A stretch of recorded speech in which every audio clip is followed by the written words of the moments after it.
Hey guys, so I have yet another haul for you. These books all come from a sort of variety of sources. I went back to that library sale that I did a haul from the next day. I went to a used bookstore, I went to the Goodwill, and also Jason from Chapter and Verse actually gave me a book very kindly. So anyway, I just have a bunch of books. I'm not going to go into where I got each one. I'm just going to haul them for you, and as always, give me your thoughts if you have any. And yeah, anyway, I will just go through them, and yeah, we'll just have a nice, hopefully relatively quick haul video today. And I'll be coming back to you tomorrow with my first DuneTube video, and I believe the other hosts of DuneTube and anyone else who's participating will be posting videos. And then Sunday, I hope to post a video about Walt Whitman, but we'll see if that happens. I've been sort of trying to get my notes together for that one, but we'll see.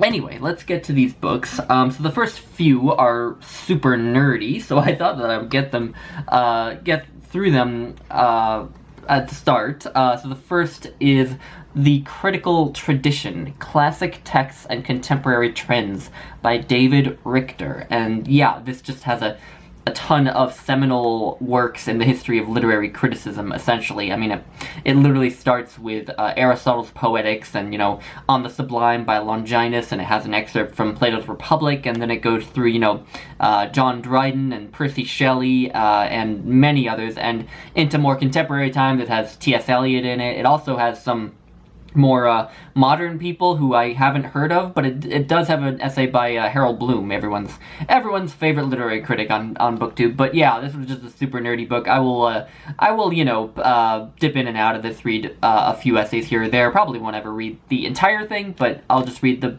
ones that interest me in particular. So yeah, I thought that was a really cool find. Next is also very nerdy and also very up my alley. This is Greek and Latin authors. This is by Michael Grant, and this is essentially just a dictionary of all the most important authors of Greece and Rome. And as you all know, I am super into the classics of Greece and Rome, so this was perfect for me. And I've already started to read in it a little bit, and I do really like it, so I'm really glad to have this. Next is 50 Essays, a Portable Anthology by Samuel Cohen. And yeah, this just has a really nice variety of essays. It's got Maya Angelou in it, James Baldwin, Joan Didion, Annie Dillard, Frederick Douglass, N. Scott Momaday, Maxine Hong Kingston, a really, really diverse set of essays, and I've already read a few of them, and I'm liking it. So yeah, this will again be one that I sort of dip in and out of. I probably won't read the entire thing, but I will just read the ones that interest me the most. Next is Go Down Moses by William Faulkner. I bought this well, I bought this for one because I don't own any Faulkner, and because I haven't read any Faulkner, shamefully, and also because Brian over at Bookish once told me in a Voxer message that the two best places to start with Faulkner are As I Lay Dying and Go Down Moses. So I figure now that this just happens to be the one that I have acquired, this will be the one that I end up starting with. So yeah, I do really want to get into Faulkner, perhaps next year. Next is Dakota, A Spiritual Geography by Kathleen Norris. And this, as I understand it, is a sort of memoir, sort of meditation on the Great Plains in the American West. And it's talking about, you know, how it is to live there, their place in American myth and history. And yeah, that's just right up my alley, because I love everything about the American West. So yeah, I was really glad to find that. Next is The Shout, Selected Poems by Simon Armitage. I read Simon Armitage's translation of The Death of King Arthur, an epic poem from the Middle Ages about King Arthur, and I really liked it. So I figure, I just saw this at the Goodwill, so I figure why not just grab it and see how I like some of Simon Armitage's other poetry. So yeah, we'll see how that goes. Next is On the Origin of Species by Charles Darwin. Obviously a very important text. I am very interested in evolution and genetics, and obviously this is a very important text for that, and just a book that I have wanted to read forever and just have never buckled down and done it. And yeah, I think that I think the best way to finally get around to actually reading the books that have been on your TBR forever that you've just sort of put off is to actually own a copy of them. So yeah, I'm really looking forward to reading that. Next three are all kind of in the same edition. So we have Dream Psychology by Sigmund Freud. This is a book, this was sort of the follow-up to On the Interpretation of Dreams. On the Interpretation of Dreams would have been the ideal Freud text to find, but this, as I understand it, has a lot of the evidence that he put forth in support of his theories that he put forth in the Interpretation of Dreams. So I imagine it will cover a lot of the same territory. So if this satisfies my itch to read, some Freud, then I maybe will consider just not reading the Interpretation of Dreams. But if it doesn't, I can always go seek out the Interpretation of Dreams, because apparently my local library has an illustrated edition on the Interpretation of Dreams, which sort of scares me, because I'm wondering what on earth an illustrated edition of the Interpretation of Dreams is like. But anyway, we're not going to dwell on that. The next one is Meditations by Marcus Aurelius, and this is a book of Stoic philosophy that I read several years ago now. I really need to reread it, but it is one of the most influential books that I've ever read. It really did have a huge impact on just how I look at the world and think about life. And the edition I own is really really flimsy. It's a Dover thrift edition, so just crappy grainy paper, flimsy binding and everything. But this is lovely, with those leaves and the purple colors, and so it's really nice to just have this. And I think it's also a different translation, so yeah, I probably need to reread that soon. And then finally, of these editions, we have Walden by Henry David Thoreau, which I started out the year really wanting to read this. My two big reading goals for the year were to read Thoreau and to read Emerson. I have now read a substantial amount of Emerson, but I have yet to get around to Walden by Thoreau. So now that I own a copy, again, I do have the book, but it's in an anthology of American literature that I own, and I don't love reading books out of anthologies, so I think that's possibly why I was putting it off. So now that I own a copy, again, owning a copy of a book you've been putting off forever is probably the best way to get yourself to read it, so yeah.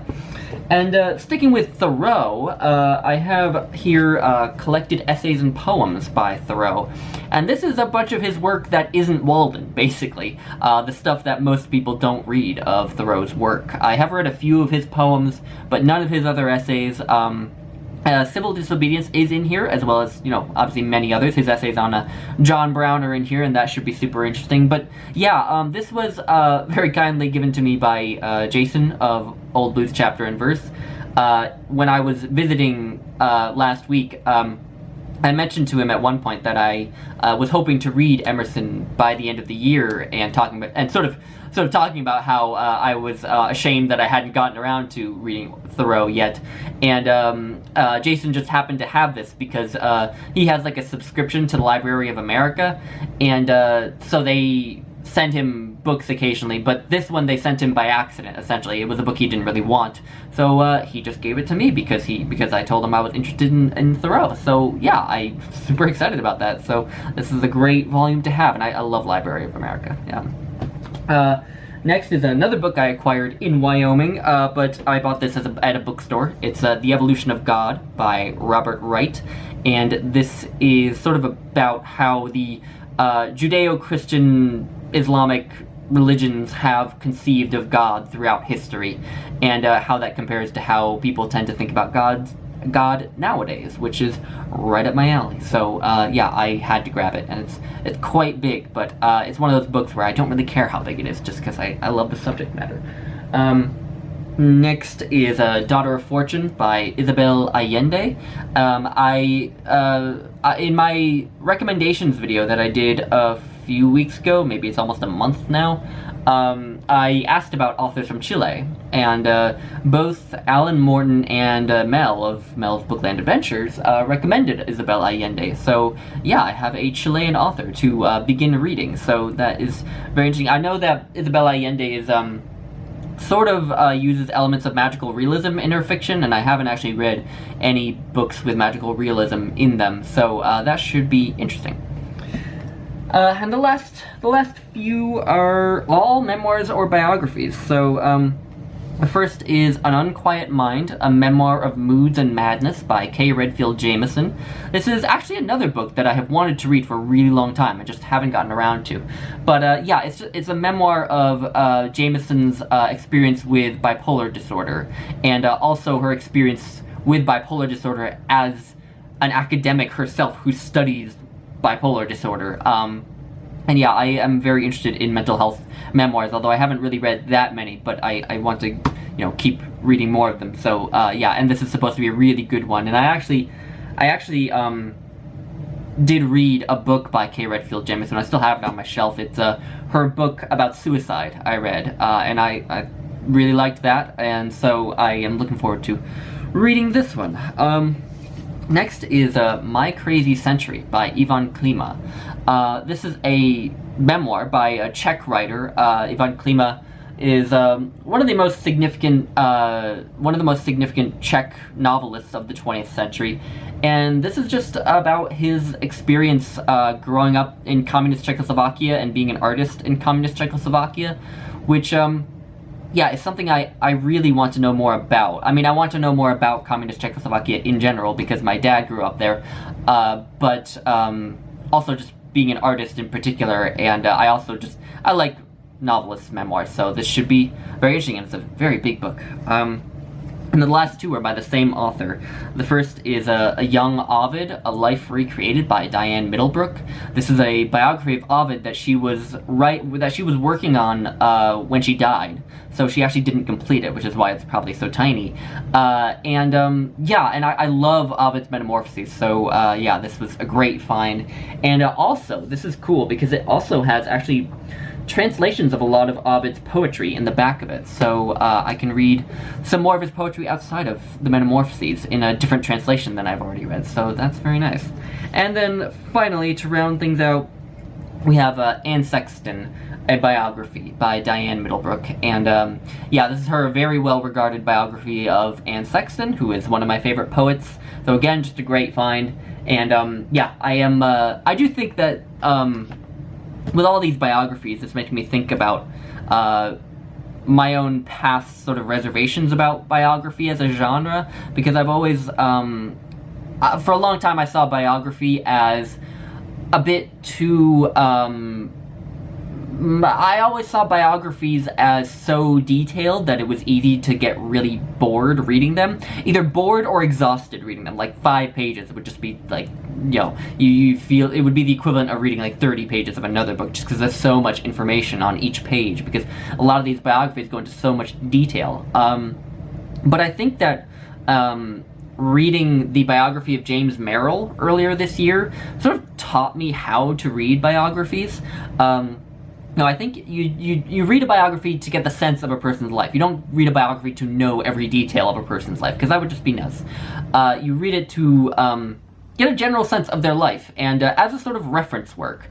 You don't need to know every detail, but you can look to that biography if you want to know, what was happening to this person at this time, or if they're a writer, you want to know something about some piece of work that they did, or something like that. And so there are parts of the biography where perhaps you won't be as interested, but that's probably okay. You can probably just let that all go over your head and focus on the parts of it that you like when you're reading it.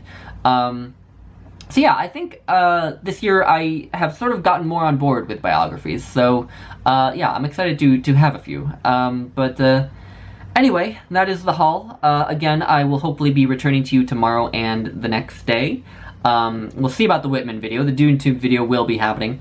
And anyway, I hope you all enjoyed, and again, let me know if you have any thoughts on these books, and yeah, I hope you have a great weekend, and I'll talk to you later. Bye, guys.